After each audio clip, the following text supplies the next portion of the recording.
السلام علیکم ورحمۃ اللہ وبرکاتہ۔ اللہ پر یقین رکھنے والے ایک حکیم صاحب کا واقعہ۔ ایک حکیم صاحب ہوا کرتے تھے جو بہت ہی نیک دل اور دیندار تھے، جن کی دواخانہ ایک پرانی عمارت میں تھا۔ حکیم صاحب روز اپنے دواخانے جانے سے پہلے اپنی بیوی سے کہتے کہ جس چیز کی ضرورت تم کو آج ہے وہ تم ایک کاغذ پر لکھ کر دے دو۔ ان کی بیوی لکھ کر دے دیتی۔ حکیم صاحب اپنی دکان پر جا کر سب سے پہلے اس پرچی کو کھولتے۔ بیوی نے جو کچھ لکھا ہوتا وہ ان کا حساب لگاتے اور اس کا ٹوٹل کرتے۔ پھر اللہ سے دعا کرتے کہ اے خدا، میں تیرے حکم کے تعمیل میں تیری عبادت چھوڑ کر یہاں دنیا داری کے چکر میں آ بیٹھا ہوں۔ جیسے ہی تو میری آج کی ضرورت کو پورا کر دے گا میں اسی وقت یہاں سے اٹھ جاؤں گا۔ اور پھر یہی ہوتا۔ کبھی تو صبح کے 9 بجے یا کبھی 10 بجے حکیم صاحب اپنے مریضوں سے فارغ ہو کر اپنے گھر چلے جاتے۔ ایک دن حکیم صاحب نے اپنی دکان کھولی اور رقم کا حساب لگانے کے لیے پرچی کھولی تو وہ پرچی کو دیکھتے ہی رہ گئے۔ ایک لمحے کے لیے تو ان کا دماغ گھوم گیا۔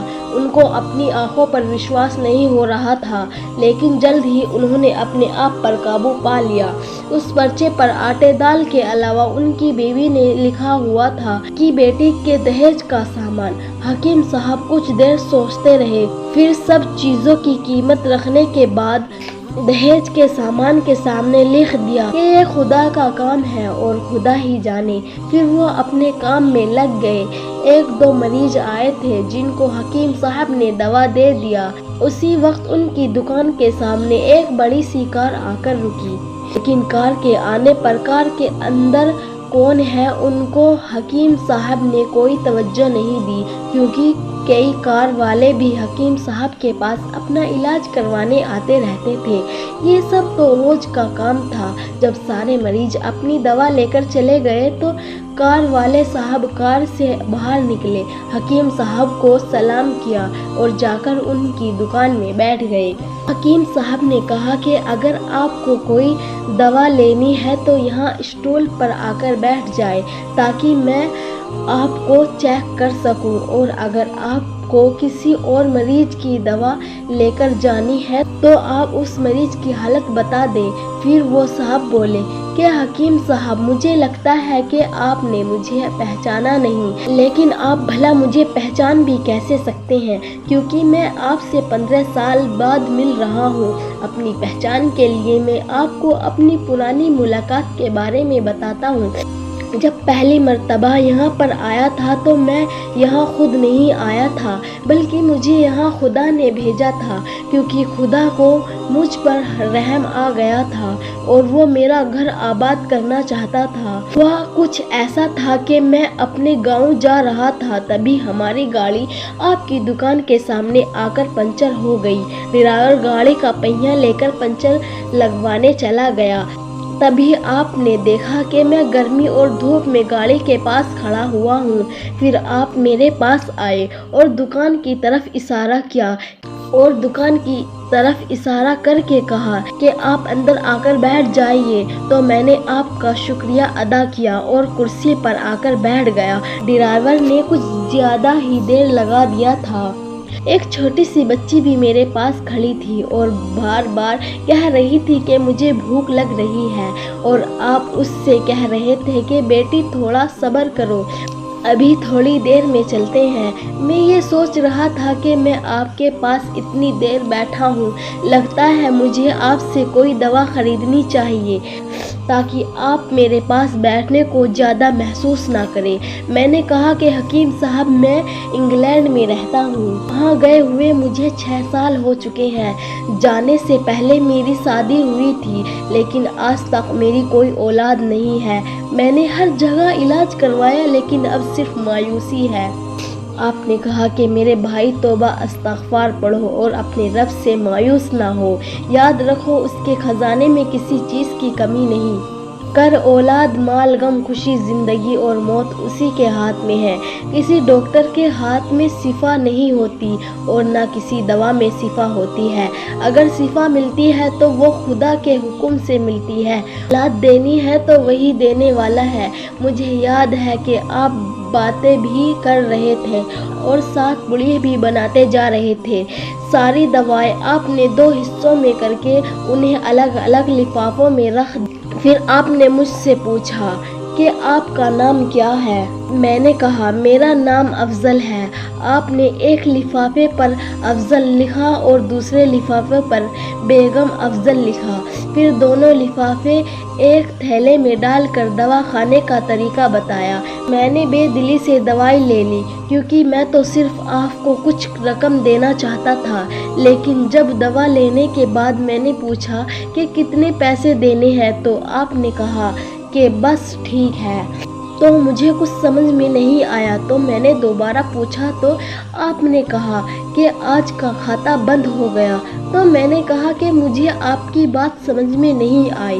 وہیں پر ایک شخص اور موجود تھا تو اس نے مجھے بتایا کہ کھاتا بند ہونے کا مطلب ہے کہ حکیم صاحب نے آج کے گھریلو خرچے کے لیے جتنی رقم خدا سے مانگی تھی وہ خدا نے انہیں دے دی، زیادہ رقم وہ نہیں لے سکتے۔ میں بہت حیران ہوا اور دل ہی دل میں شرمندہ ہوا کہ میرے کتنے گھٹیا خیالات تھے اور یہ سادہ سا حکیم کتنا عظیم انسان ہے۔ پھر میں نے اپنے گھر جا کر اپنی بیگم کو یہ دوائی دکھائی اور اسے ساری بات سمجھائی تو وہ کہنے لگی کہ وہ کوئی انسان نہیں بلکہ ہمارے لیے تو وہ ایک فرشتہ ہے۔ مجھے یقین ہے کہ ان کی دی ہوئی دوائی ہمارے لیے فائدہ مند ثابت ہوگی۔ حکیم صاحب، آج میں 3 بچوں کا باپ ہوں۔ خدا نے آپ کو ہماری مدد کا وسیلہ بنایا۔ ہم ہمیشہ آپ کے لیے دعا کرتے ہیں۔ جب بھی میں اپنے گاؤں چھٹی پر آیا تو ہر بار میں آپ کی دکان پر آیا، لیکن مجھے ہمیشہ آپ کی دکان بند ہی ملی۔ میں کل دوپہر کو بھی آیا تھا لیکن آپ کی دکان کل بھی بند تھی۔ وہیں ایک آدمی کھڑا تھا۔ اس نے کہا کہ اگر آپ کو حکیم صاحب سے ملنا ہے تو آپ صبح 9 بجے آ جائیے ورنہ ان سے ملنا مشکل ہے۔ اس لیے میں آج آپ سے ملنے صبح آیا ہوں۔ جب 15 سال پہلے میں نے آپ کی دکان میں آپ کی چھوٹی بیٹی دیکھی تو میں نے بتایا تھا کہ اسے دیکھ کر مجھے میری بھانجی یاد آ رہی ہے۔ میری بھانجی کی شادی اس مہینے میں ہی ہونی تھی۔ اس کی شادی کا سارا خرچہ میں نے اپنے ذمے لے لیا تھا۔ میں نے اسے پیسے بھجوائے تھے کہ وہ اپنی مرضی کی چیزیں خرید لے۔ اسے بخار تھا لیکن اس نے کسی کو نہیں بتایا۔ وہ بخار کی دوائیاں کھاتی رہی اور گھومتی رہی۔ پھر ایک دن وہ بازار میں بے ہوش ہو کر گر گئی۔ اسپتال لے جانے کے بعد پتہ چلا کہ اسے بہت تیز بخار ہے اور وہ بے ہوشی کی حالت میں ہی دنیا سے چلی گئی۔ اس کے انتقال ہونے کے بعد نہ جانے کیوں مجھے اور میری بیوی کو آپ کی بیٹی کا خیال آیا۔ ہم نے یہ فیصلہ کیا کہ ہم دہیج کا سارا سامان آپ کی بیٹی کے لیے پہنچا دیں گے۔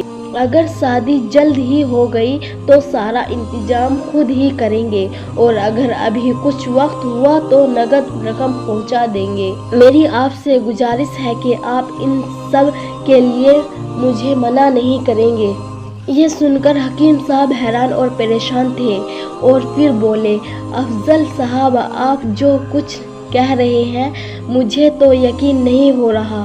میں نے آج صبح بیوی کے ہاتھ سے لکھی ہوئی پرچی دیکھی تو گھر کے کھانے پینے کے سامان کے ساتھ بیٹی کے دہیج کا سامان لانے کو لکھا ہوا تھا، اور آپ خود دیکھ لیں پرچی پر کیا لکھا ہوا ہے۔ یہ کہہ کر حکیم صاحب نے پرچی افضل صاحب کو تھما دی۔ افضل صاحب نے جب پرچی دیکھی تو وہ دیکھ کر حیران ہو گئے۔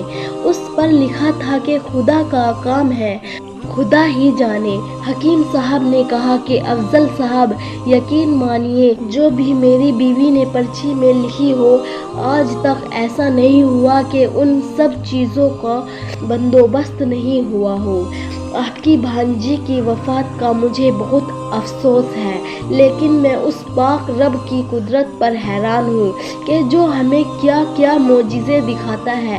اس طرح حکیم صاحب کی بیٹی کے دہیج کے سامان کا انتظام ہوتا ہے اور بڑے دھوم دھام سے ان کی بیٹی کی شادی ہو جاتی ہے۔ یہ کہانی تو یہیں پر ختم ہو جاتی ہے، مگر اس میں ہمارے لیے سبق یہ ہے کہ اللہ ہی پر بھروسہ کرنا چاہیے اور اللہ سے کبھی نا امید نہیں ہونا چاہیے، کیونکہ اللہ فرماتا ہے کہ مایوسی گناہ ہے۔ تم مجھ پر یقین کر کے تو دیکھو۔